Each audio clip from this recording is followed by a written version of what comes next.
Baik, ada sebuah hadis yang dikeluarkan oleh Imam Abi Dawud dari sahabat Anas ibn Malik radhiyallahu anhu. Kata Nabi sallallahu alaihi wasallam, "Ya'ti 'alaikum zaman al-qabid fihim 'ala dinihi kal-qabid 'alal jamri." Kata Nabi sallallahu alaihi wasallam, akan datang zamannya kepada kalian orang yang memegang teguh agamanya seperti memegang bara api. Hadis ini tentu bagian daripada alamatun nubuwah, tanda dari tanda-tanda kenabian. Artinya bahwa hadis ini tersirat pesan kepada kita sebagai umat akhir zaman, bahwa siapapun di akhir zaman yang berpegang dengan agama dengan sebetul-betulnya memegang agama, maka dia akan merasakan seperti sabda Nabi sallallahu alaihi wasallam, yakni dia akan memegang seperti bara api. Kalau kita lihat secara hakikat bara api itu, tidak ada manusia yang sanggup memegangnya. Siapa yang bisa memegang bara api? Antum ambil kayu kemudian bakar, ketika merah-merahnya itu, arang itu antum pegang, kira-kira bisa tidak? Mustahil. Karena sifat bara api itu pasti panas, sifat bara api itu pasti akan sakit, dan mungkin juga melepuh tangan kita kalau memegang bara api itu. Tapi tentu maksudnya di sini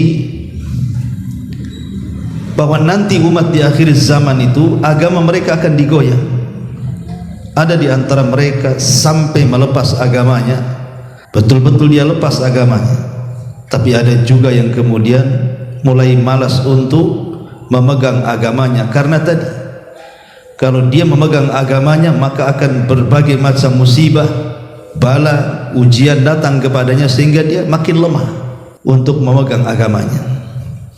Ma'asyiral muslimin yang dimuliakan Allah Azza wa Jalla, kita lihat di zaman Nabi sallallahu alaihi wasallam, saat Nabi sallallahu alaihi wasallam periode Mekah, 13 tahun Nabi sallallahu alaihi wasallam berdakwah di kota Mekah, menyampaikan kalimatul la ilaha illallah, tauhid. Ketika Nabi sallallahu alaihi wasallam menyampaikan kalimat tauhid, maka Islam yang dibawa Rasul, agama tauhid itu dianggap asing kan?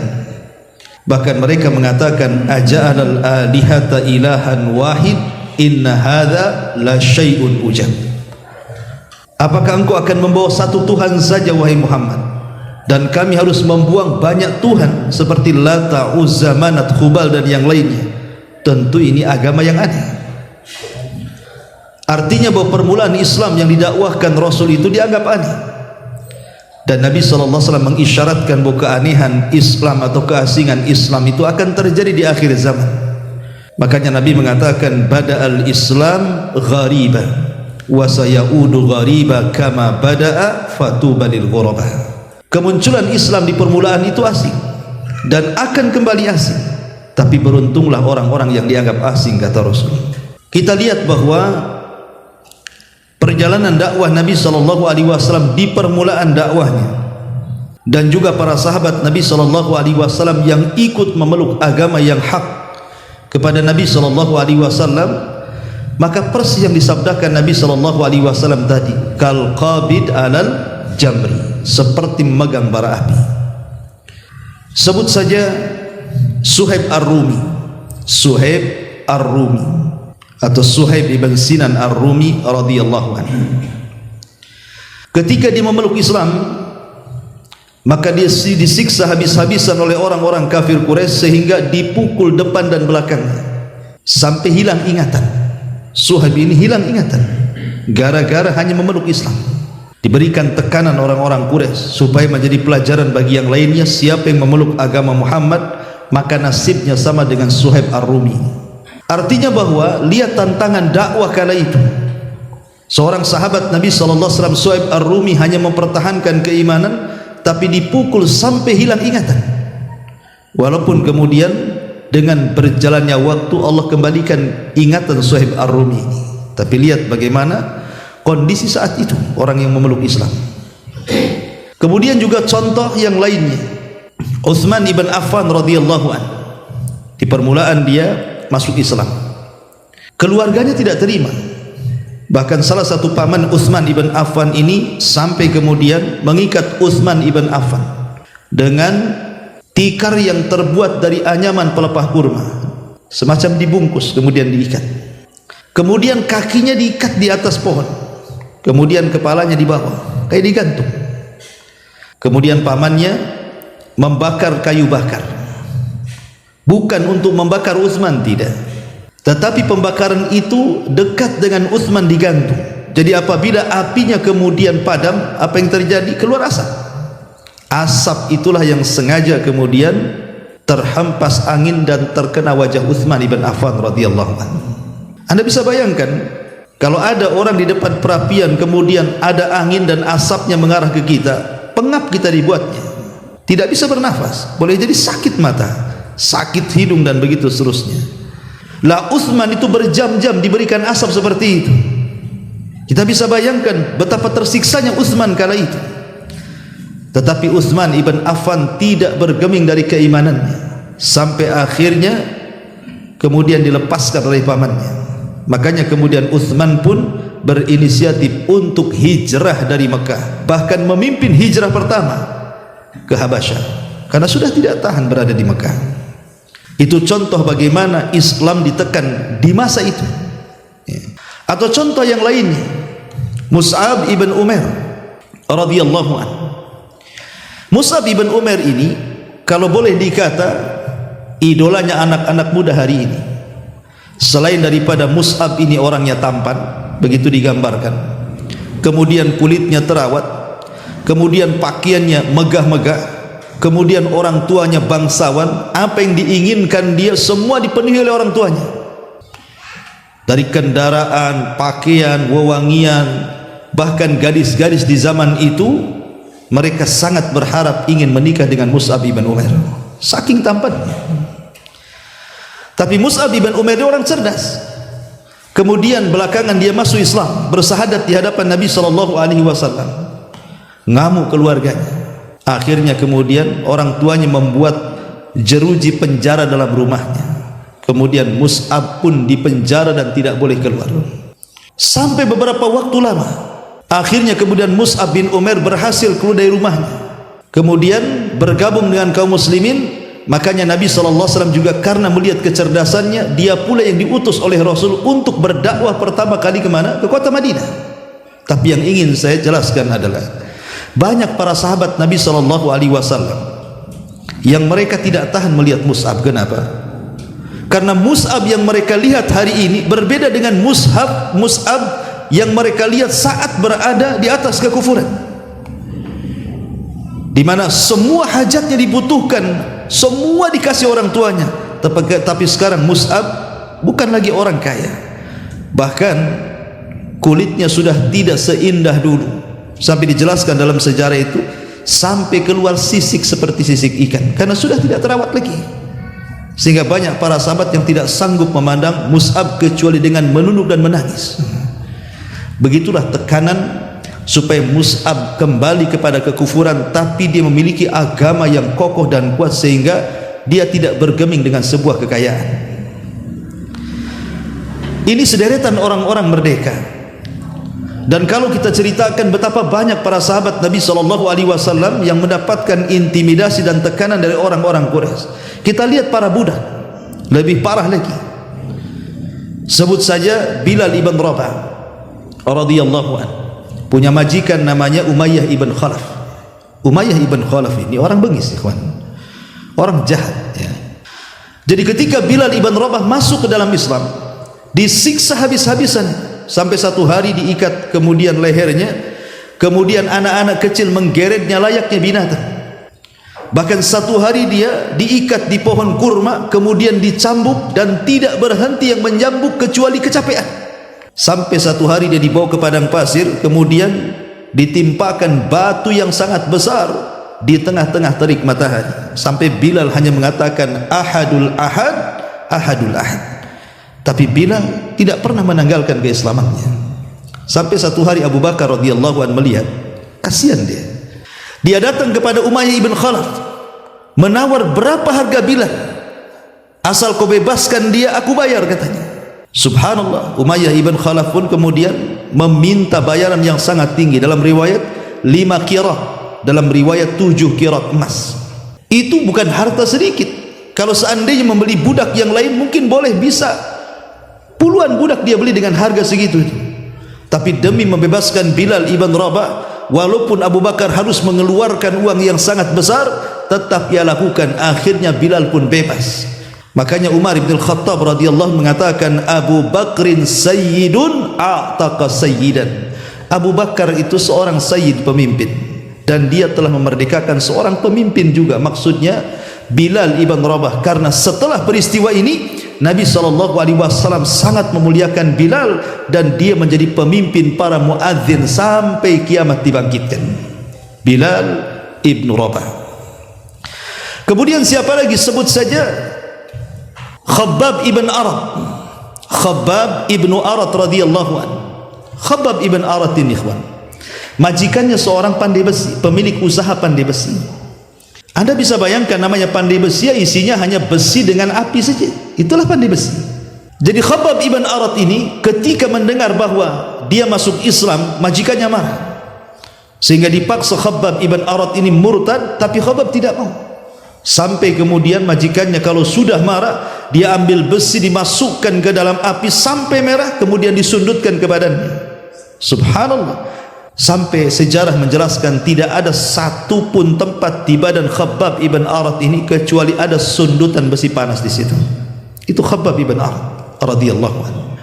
Sampai di zaman Umar bin Khattab radhiyallahu anhu, Umar ini mengenang bagaimana kebengisan orang-orang Quraisy terhadap para sahabat Rasul. Di tengah-tengah mereka ada Khabbab ibn Arat. Kemudian Khabbab pun membuka pakaiannya. Rupanya tidak ada satu pun kulit di punggungnya, melainkan ada bekas bolong-bolong, bekas tusukan besi panas. Sampai Umar menangis. Tapi begitu sabarnya Khabbab ibn Arat kala itu. Walaupun pernah Khabbab itu hampir putus asa, hampir melepaskan agamanya. Sehingga ketika dia sudah tidak tahan, dia datang kepada Nabi SAW. Rasul ketika itu sedang bersandar di kiswah Ka'bah. Kemudian Khabbab mengatakan, ya Rasulullah, ala tad'u lana, ala tastaghfir lana. Rasul, tidakkah kau berdoa kepada Allah? Tidakkah kau minta pertolongan kepada Allah? Lihat, tidakkah kau iba kepada kami? Kami sudah tidak kuat disiksa oleh mereka. Mintalah kepada Allah kemenangan, agar kemenangan itu cepat kepada kita. Tapi Rasul SAW hendak menghibur Khabbab dan mengatakan, jangan tergesa-gesa Khabbab, kemenangan itu pasti ada dan pasti datang. Nanti kalau kemenangan itu datang, orang-orang yang berjalan dari Sod'a ke Hadral Maut tidak takut kecuali kepada Allah Subhanahu wa ta'ala. Kemudian Rasul mengatakan, ya Khabbab, dulu kata Rasul, ada orang yang dikubur hidup-hidup tapi tidak meninggalkan agamanya. Ada yang disisir dengan sisir besi sehingga terkelupas dari daging dan tulangnya pun tidak menanggalkan agamanya. Bahkan ada yang digergaji sehingga belah tubuhnya menjadi dua, kemudian mati syahid dan tidak pula meninggalkan agama mereka. Ya Khabbab, jangan tergesa-gesa kata Rasul. Setelah mendapatkan penjelasan Rasul, maka Khabbab semakin mantap lagi untuk memeluk Islam. Itulah Khabbab ibn Arat. Yang lebih daripada itu mungkin keluarga Ammar ibn Yasir. Ammar ibn Yasir ini adalah budak daripada Abu Jahal, Fir'aunnya umat ini. Ketika kemudian Ammar ini memeluk Islam, kemudian Islamnya ditularkan kepada ayah dan ibunya Sumayyah dan juga Yasir, dan ketahuan Abu Jahal, ditangkap tiga-tiganya. Kemudian yang dihadapkan pertama adalah Sumayyah, ibunda daripada Ammar. Kemudian dipaksa untuk murtad, tapi tidak mau dan tetap kokoh dengan akidah Islamnya. Marah Abu Jahal, diambilnya tombak, dimasukkan ke kemaluannya sampai menembus dadanya. Kemudian dia pun mati syahid. Dan itulah manusia yang mati syahid pertama dalam Islam, seorang wanita yang bernama Sumayyah, ibunda daripada Ammar ibn Yasir. Kemudian setelah Sumayyah mati syahidah, maka Abu Jahal kemudian melihat suaminya Yasir dibantai juga sampai mati. Sekarang tinggal anak kecil namanya Ammar. Abu Jahal mengatakan, ya Ammar, apakah kau akan menyusul kedua orang tuamu? Kalau engkau ingin bebas, lakukan dua perkara. Satu, caci maki Muhammad itu sesuka hatimu. Atau yang kedua, pujilah berhala-berhala kami, Lata, Uzza, Manat, Khubal dan begitu seterusnya. Pada awalnya Ammar ibn Yasir tak mau, tapi karena dia sudah tidak tahan dengan siksaan Abu Jahal, terpaksa pula dia akhirnya menuruti perkataan Abu Jahal.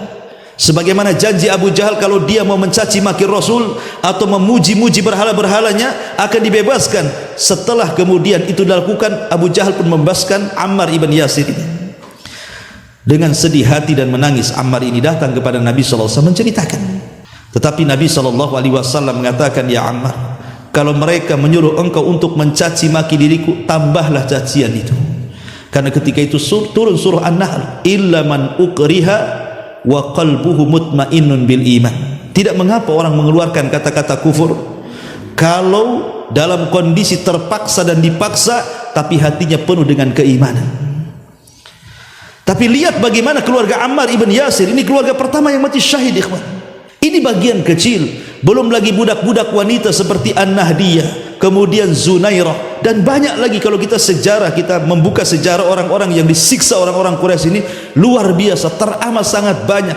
Karena hampir secara keseluruhan para sahabat-sahabat, terutama yang lemah-lemah, maka mereka tidak lepas daripada tekanan ataupun intimidasi, bahkan sampai adab fisik dari orang-orang kafir kepada mereka. Dan ini tidak heran, sebelum mereka sudah ada. Lihat Ashabul Ukhdud yang disebutkan dalam surah Al-Buruj, wa ma naqamu minhum illa an yu'minu billahil azizil hamid. Tidaklah mereka diazab oleh musuh-musuhnya kecuali hanya mengucapkan kalimat Rabbunallah, Rabb kami Allah. Lah dari sini kita tahu bahwa itulah kondisi Islam di permulaan. Banyak tekanan, banyak intimidasi, bahkan sampai kepada penyiksaan, bukan hanya ideologi, sampai kepada fisik. Lah Nabi SAW mengatakan di hadis yang tadi saya sebut di awal, bahwa kondisi Islam itu akan seperti itu di akhir zaman. Bagaimana dulu para sahabat Rasul memegang Islam itu kan seperti memegang bara api, kan begitu. Kalau mereka pegang dengan betul-betul memegang, lihat akibatnya, disiksa. Makanya banyak para sahabat yang kemudian hijrah ke Habasyah 2 kali. Dan ketika kemudian diizinkan hijrah ke Madinah, semua sahabat hijrah ke Madinah. Kenapa? Karena mereka ingin menghindari permusuhan-permusuhan yang sengit yang dilancarkan orang-orang Quraisy kepada para sahabat Nabi SAW. Lah Rasul ingin menghabarkan ini kepada umat akhir zaman, kepada kita, bahwa umat Islam di akhir zaman sama. Ketika mereka berpegang dengan teguh agamanya, dengan betul-betul berpegang, maka mereka layaknya seperti megang bara api. Semakin dipegang, maka ujian akan bertubi-tubi menimpa dia. Makanya kenapa Nabi SAW sampai mengatakan, di akhir zaman itu ada yusbihu mu'minan wa yumsi kafirah, wa yumsi mu'minan wa yusbihu kafirah. Ada orang di pagi hari dia beriman, malamnya pula kufur. Ada orang yang malamnya beriman, paginya pula kufur. Kenapa? Yabi'una dinahum bi'aradin minad dunya. Karena mereka menjual agamanya dengan dunia yang sangat hina sekali. Gara-gara pernikahan orang bisa murtad, gara-gara ekonomi orang bisa murtad, gara-gara politik orang bisa murtad. Jadi sekarang ini kalau kita lihat bahwa begitu rapuhnya umat Islam di akhir zaman itu, kenapa? Karena tadi Nabi SAW menghabarkan banyak kabar kepada kita bahwa umat Islam semakin jauh dari Nabi SAW itu bukan semakin kuat, tapi semakin lemah. Satu hadis Nabi SAW yang dikeluarkan Imam Tirmidzi dari sahabat Thauban kalau tidak salah, maulan Nabi SAW. Kata Nabi SAW, yushiku an tada'a alaikum kama tatada'a al-akalatu ila qas'atiha. Hampir-hampir kalian dikepung oleh musuh-musuh kalian seperti orang lapar yang mengerubungi satu nampan yang penuh dengan makanan. Sahabat bertanya kepada Nabi SAW, ya Rasulullah, amin killatin nahnu yawma idin. Rasul, apakah memang jumlah kami sedikit kala itu sehingga musuh-musuh kita mengepung kita dari berbagai macam arah? Kata Nabi SAW, bal antum yawma idin kathirun. Bahkan kalian pada hari itu mayoritas, bukan minoritas. Tapi kenapa kemudian yang mayoritas dikepung pula oleh orang-orang yang minoritas? Harusnya secara logika yang mayoritas itulah yang mengepung minoritas. Tapi di akhir zaman terbalik. Justru yang mayoritas dikepung minoritas. Kemudian Nabi SAW menggambarkan bagaimana bisa terjadi, karena kondisi kalian, kata Rasul, kagutha'is sail, seperti buih yang ada di lautan. Lihat buih itu, walaupun banyak tidak ada gunanya. Kemudian Nabi SAW menjelaskan lagi, kata Nabi SAW, wala yanzi'anna fi qulubi aduwikumul mahabata minkum. Allah akan cabut perasaan takut musuh-musuh kalian kepada kalian. Allah akan cabut perasaan takut musuh-musuh kalian kepada kalian.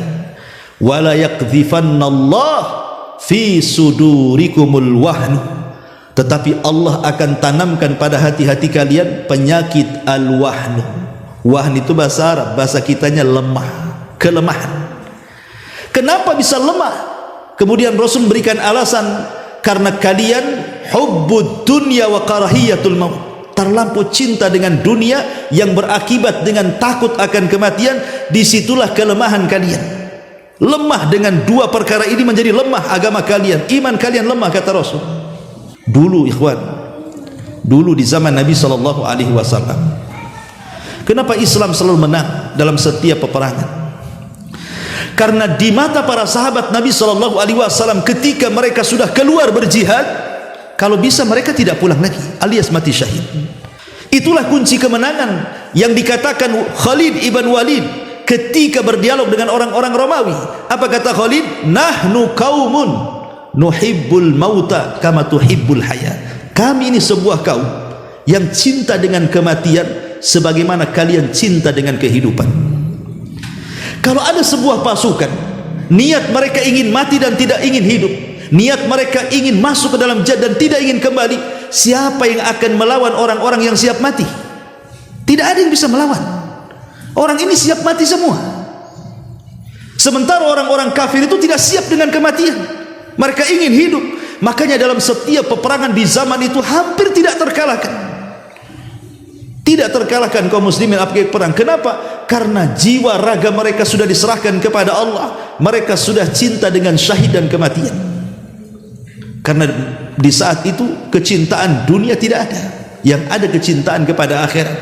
Dan takut mati tidak ada, yang ada ingin mati. Ketika hati mereka terpaut dengan akhirat, sehingga mereka ingin mati syahid dan ingin cepat kembali menghadap Allah Subhanahu wa taala, itulah modal yang paling besar kemenangan Islam di zaman itu. Makanya kemudian Islam itu tidak pernah lemah di zaman itu, kuat. Kenapa? Karena dua perkara ini tidak ada, cinta dunia dan takut mati. Tapi Nabi SAW mengatakan umat di akhir zaman akan berhadapan dengan musuh yang sudah tidak punya rasa takut dengan kalian. Jadi musuh-musuh Islam itu sudah nggak takut dengan umat Islam lagi. Kenapa? Karena umat Islam sudah tidak seperti umat Islam dahulu, yang mereka ingin berhubungan dengan Allah, ingin mati kalau bisa perang gak kembali. Sekarang tidak ada lagi. Yang ada hanya kelemahan, dicintakan dengan dunia dan takut kematian. Makanya musuh-musuh itu akan mudah mengepung kalian dari berbagai macam arah. Itulah nasib Islam di akhir zaman, kata Rasul. Walaupun mereka banyak, tetapi kondisi mereka seperti buih, tidak berguna. Ma'asyiral muslimin yang dimuliakan Allah Subhanahu wa taala, kalau sebut saja hubbud dunia, cinta dunia, yang terbayang pada kita kalau sudah cerita dunia apa? Harta. Apalagi kalau kita cerita dunia, pasti yang terbayang pertama adalah harta. Pengen punya rumah bagus, pengen punya kendaraan mewah, pengen punya tanah luas, pengen punya uang banyak, pengen punya usaha yang maju. Itulah dunia. Sebenarnya dunia itu tidak dilarang untuk mengambilnya. Tidak ada masalah kita ini mencari dunia. Seperti antum yang rumahnya jauh, kemudian datang ke pengajian ini, antum punya rumah, punya mobil gitu. Mendingan mana, jalan kaki ke sini atau naik mobil? Ya naik mobil lah, tidak mungkin jalan kaki. Apalagi dari Batam Center ke sini, apa nggak pengkor? Artinya kan boleh kita pakai mobil ke pengajian, pakai motor ke pengajian, naik taksi ke pengajian, daripada jalan kaki sampai sini udah buyar pengajian. Dunia ini boleh hanya untuk melengkapi hidup saja. Selama dunia ini hanya untuk melengkapi hidup, untuk perjalanan kita ke akhirat, tidak tercela dunia ini. Dunia ini menjadi tercela ketika kemudian tidak diletakkan di tangan tetapi diletakkan dalam hati. Kalau mobil sudah diletakkan di hati, rumah diletakkan di hati, uang diletakkan di hati, tanah-tanah yang luas antum beli diletakkan di hati, itulah yang dicela dalam Islam. Karena ketika kemudian dunia itu diletakkan di hati, maka dia akan berangan-angan kalau bisa jangan cepat mati. Kalau bisa 100 tahun lagi lah, best lah usianya. Kalau bisa sampai 200 tahun bagus, jangan mati dulu kan gitu. Kenapa? Masa saya baru sukses dari muda sudah tua sekarang sudah kaya, masa saya mati? Kan itu. Kalau bisa ditambah lagi umurnya kan begitu. Itu kalau cinta dunia sudah masuk ke dalam hati seperti itu, dia tidak akan ingin mati. Kalau bisa ingin panjang usianya. Itulah yang dikatakan Rasul, hubbud dunya wa karahiyatul maut. Kalau orang sudah cinta dunia, pasti tidak mau mati. Gimana mau mati? Ya, capek dari pagi, siang, sore, dari remaja, dewasa sampai tua, sudah punya segalanya, tiba-tiba ditinggal begitu saja kan gitu. Secara logika kan rugi. Tetapi itu pula yang menjadikan kelemahan kita di hadapan musuh-musuh kita. Ma'asyiral muslimin yang dimuliakan Allah Azza wa Jalla. Kalau kita lihat asli Islam di akhir zaman ini, ikhwan, terkadang kita tidak sadar. Kita boleh jadi mungkin mengaji seperti ini hampir mungkin seminggu 2 kali, atau di antara antum ada yang mungkin seminggu tiap hari ngaji ke sana kemari. Ya. Bukan tidak bagus. Ini bisa menambah pengetahuan dan bisa kita amalkan. Ya. Tapi terkadang ada yang melupakan kita. Kita ini tidak dituntut hanya sekedar menjadi orang soleh saja, ikhwan, tetapi dituntut juga menjadi orang muslih.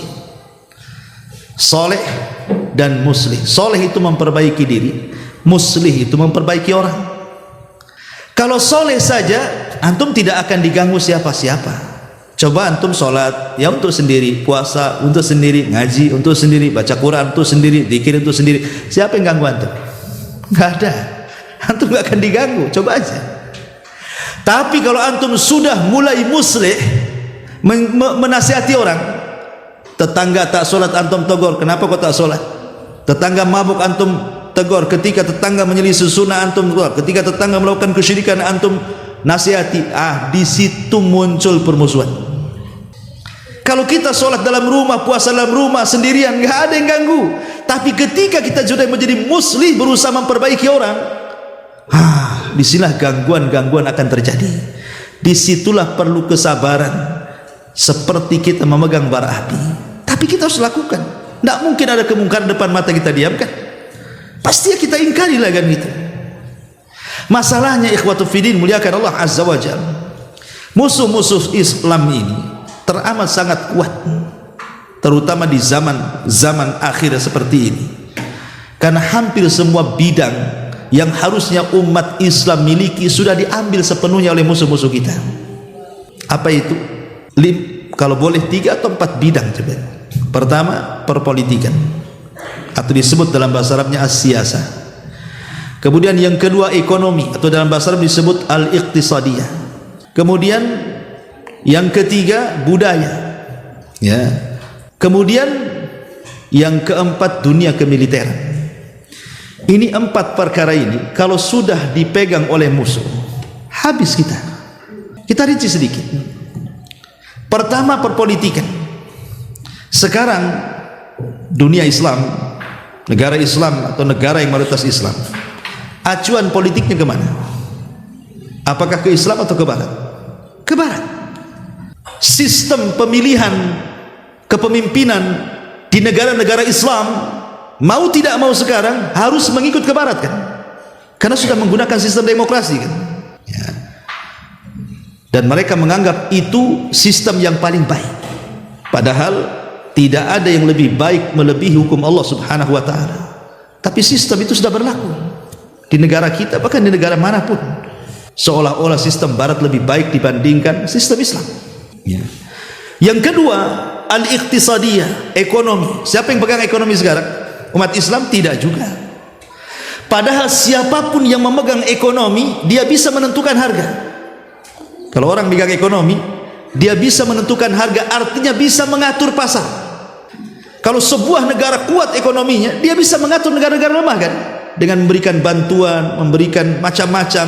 dengan syarat mereka harus tunduk dan patuh kepada negara yang membantunya. Dan itu sudah terjadi.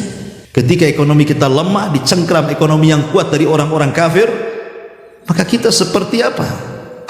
Ya aturan-aturan main ikut mereka masalahnya. Kemudian budaya dibesar-besarkan, walaupun budaya itu jelas ada unsur kesyirikannya, ada unsur maksiatnya, dibiarkan. Harusnya itu kan ditata dengan rapi, mana budaya-budaya yang sesuai dengan Islam, mana budaya-budaya yang tidak sesuai dengan Islam, harusnya kan dipilah-pilah tuh. Tapi tidak diangkat tinggi-tinggi, walaupun dalam budaya itu ada kesyirikan, ada bid'ah, ada maksiat dan macam-macam. Kemudian dunia kemiliteran.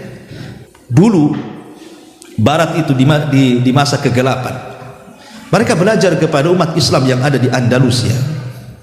Mereka belajar kepada umat Islam yang ada di Turki Utsmani. Mereka belajar kepada umat Islam yang ada di Baghdad. Itu orang-orang Amerika dulu, zaman kegelapan. Tapi setelah kemudian mereka cerdas, belajar kepada umat Islam, mereka balik ke negaranya, maka mereka coba kemudian mengamalkan ilmu mereka dengan mengembangkan pengetahuan, dan akhirnya kita lihat Barat itu, mereka sanggup menciptakan berbagai macam senjata yang umat Islam tidak punya. Umat Islam hanya bisa membeli kan sekarang, bukan membuat, membeli. Ya. Apapun yang mereka jual dengan harga apapun pasti dibeli, karena kita tidak seperti mereka. Artinya sudah terbalik-balik gitu dunia. Ya. Lah dari 4 unsur ini saja, disinilah letak lemahnya umat Islam. Kalau perpolitikan dipegang oleh orang-orang mereka, kemudian ekonomi dipegang oleh mereka, budaya dipegang oleh mereka, kemudian kemiliteran juga dipegang oleh mereka, lalu apa yang tersisa bagi kita? Tidak ada. Ya, kita menjadi lemah. Lebih daripada itu, orang-orang kafir itu, kenapa mereka berusaha untuk menghancurkan Islam secara halus? Tadi saya katakan, kalau mau perang dengan umat Islam, boleh jadi mereka akan menemukan umat Islam itu umat yang berani mati, yang kalau dia tidak ingin kembali, dan itu sukar untuk dilawan, sehingga mereka kemudian menghancurkan Islam secara halus. Dengan cara apa? Satu, ifsadul akhlak. Bagaimana merusak akhlak Islam ini, bagaimana dirusak akhlaknya? Coba bayangkan, dirusak akhlaknya. Kalau orang-orang Yahudi ataupun Nasrani, kita katakan sudah lama rusak akhlaknya. Kenapa? Karena kitab-kitab rujukan mereka, Taurat dan Injil, memang sudah dirubah oleh tangan-tangan mereka. Sudah bukan firman Allah lagi, bahkan sudah tercampur dengan firman-firman manusia kan, ucapan-ucapan manusia, sudah tidak asli lagi. Sehingga akhlaknya Yahudi Nasrani itu sudah lama kacau, karena kitab rujukannya pun sudah tidak asli lagi, sudah tidak lagi, keotentikannya sudah nggak ada gitu ya. Tapi umat Islam ini, Al-Quran masih tetap dijaga oleh Allah Subhanahu wa ta'ala sebagaimana turunnya sampai hari ini, tidak ada perubahan, sehingga masih bisa dijadikan acuan. Sehingga kemudian orang-orang di luar daripada Islam itu berusaha apa? Menjauhkan umat Islam dari Islam, walaupun mereka tidak meninggalkan Islam. Tujuan mereka itu, sebagian mereka tidak apa-apa, umat Islam tidak harus jadi Yahudi, tidak harus jadi Nasrani, tidak harus jadi agama-agama yang lain, tidak perlu, biarkan mereka di atas keislamannya, tapi rusak akhlaknya, dirusak mulai akhlaknya. Ya, Islam gitu ya, tapi mabok gitu ya. Islam banyak duitnya tapi tak zakat. Islam banyak duitnya, dia maulah jalan ke sana sini ke negeri-negeri mana, tapi tak mau pula naik haji dia. Ya. Islam ya, tapi betato di mana-mana. Biarkan mereka Islam. Ya. Yang penting Islam, tapi akhlaknya dihilangkan. Kemudian yang kedua, takhtitul fikri. Mereka mulai menghancurkan keyakinan. Jadi bagaimana umat Islam itu dihancurkan keyakinan kepada agamanya sendiri, sehingga mereka dijauhkan mempelajari siapa Tuhannya, siapa nabinya, apa agamanya. Yang penting Islam tertulis di KTP saja. Bahasanya Islam KTP cukuplah kan. Kemudian tentu ketika mereka hendak menghancurkan sesuatu, mereka akan menawarkan yang lain. Ketika akidah umat Islam sudah mulai roboh, maka datanglah penawaran dari mereka. Ini ajaran bagus, liberalisme, mau tidak? Ini ajaran bagus, sekularisme, mau tidak? Ini ajaran bagus, ajaran PKI dan yang lain, ya. Mau tidak? Ditawarkan tuh. Ya. Ketika kemudian akidah yang sahih roboh, mereka menawarkan kemudian kebebasan-kebebasan dibungkus dengan ucapan-ucapan yang indah. Mulailah satu demi satu tertariklah umat Islam ini. Jadilah dia liberal, jadilah dia sekuler, jadilah dia ateis, jadilah dari macam-macam ikhwatu fiddin yang muliakan Allah Subhanahu wa taala. Dan anehnya setiap pengikut kesesatan ada saja pengikutnya. Ada satu dua jadilah. Orang ngaku nabi saja jadi itu, ada pengikutnya satu dua. Orang ngaku Imam Mahdi saja ada pengikutnya. Bahkan orang ngaku Tuhan lo ada pengikutnya. Kata orang Arab tu likul lisakitin lakit gitu. Setiap barang jatuh ada aja yang ngambil tuh. Ya, artinya setiap yang menyebarkan kesesatan itu ada aja pengikutnya gitu. Kenapa? Karena akidah umat Islam sudah luntur. Kemudian penawaran-penawaran dari luar itu terlalu banyak pemahaman yang jauh dibandingkan pemahaman Islam. Nah, itu mulai dihancurkan tuh keyakinannya. Kemudian yang ketiga, mulai idhabus syahsiyah. Kalau sudah mereka akhlaknya hancur, kemudian keyakinannya hancur, maka mereka akan berusaha untuk menghapus identitas kaum muslimin. Mulai dari nama orang, kalau bisa jangan nama Islam. Ya, namamu siapa? Abdurrahman, ganti Jack. Nah, Jack itu siapa gitu ya. Namamu siapa? Abdul Aziz, ganti Michael gitu ya. Namamu siapa? Pokoknya mulai dari nama itu dirubah tuh, dibuat kayak nama-nama mereka. Kemudian setelah nama, mulai dari penampilan pakaian, mulai mereka membuka aurat gitu ya, mulai mereka kemudian menampakkan pakaian-pakaian ala kafir. Mulai itu persis seperti sabda Nabi SAW, la tattabi'anna sanana man kana qablakum shibran bi shibrin wa dhira'an bi dhira'in hatta law dakhalu juhra dhabbin la dakhaltum. Kalian akan mengikuti tata cara umat sebelum kalian, maksudnya Yahudi dan Nasrani. Awalnya sejengkal, kemudian sehasta, kemudian sedepak, kemudian bisa aja sekilo tuh. Sampai kalau seandainya ada lubang biawak yang berliku-liku dalam tanah itu, kalian pasti akan ikut di belakangnya, kata Rasul. Dan itu sudah terjadi. Dimulai identitasnya dihilangkan kan. Mulai identitas nama, identitas pakaian, pendidikan, cara berfikir. Dan kalau seperti itu, lasnya apa ikhwan? Al-wala. Pasti akan meletakkan loyalitas kepada orang kafir. Ujungnya kan seperti itu. Kalau sudah akhlaknya rusak, keyakinannya rusak, identitas Islam hilang, maka yang tersisa apa? Al-wala bil kuffar. Pasti akan menanamkan loyalitas kepada orang kafir. Kalau sudah begitu hancur Islam. Ya. Lah inilah kondisi-kondisi di akhir zaman seperti ini, ikhwan, yang disabdakan Nabi SAW.